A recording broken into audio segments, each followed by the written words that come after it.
Welcome to our channel. Today we how to manage alimony agreements with DivorceNet step by step clearly. Begin by visiting the DivorceNet website. Once on the home page, locate the section dedicated to alimony resources. Click on the link that provides information about alimony agreements. Read through the overview to understand the types of alimony available. Identify your specific needs by assessing your financial situation.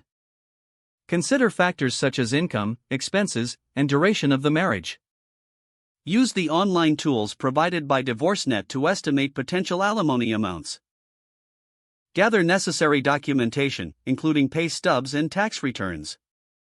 Consult the state-specific guidelines for alimony requirements. Reach out to a qualified divorce attorney through the DivorceNet referral service. Schedule a consultation to discuss your situation in detail.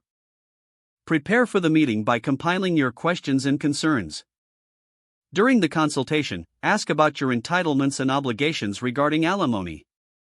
Discuss how your state's laws may impact your agreement. Review any proposed agreements and ensure they align with your financial needs. Negotiate terms directly with your spouse, if possible, using professional insights. Consider mediation if direct negotiations are challenging.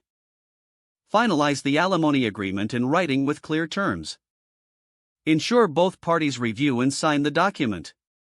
File the agreement with the court, following your state's legal procedures. Stay informed about any changes in alimony laws that may affect your agreement. Maintain open communication with your ex-spouse regarding payments and modifications. Regularly review your financial situation and adjust the agreement if necessary. If the page does not load, refresh the browser or try again in a private or incognito window. Make sure you are using the correct email address, then retype it carefully to avoid small typos.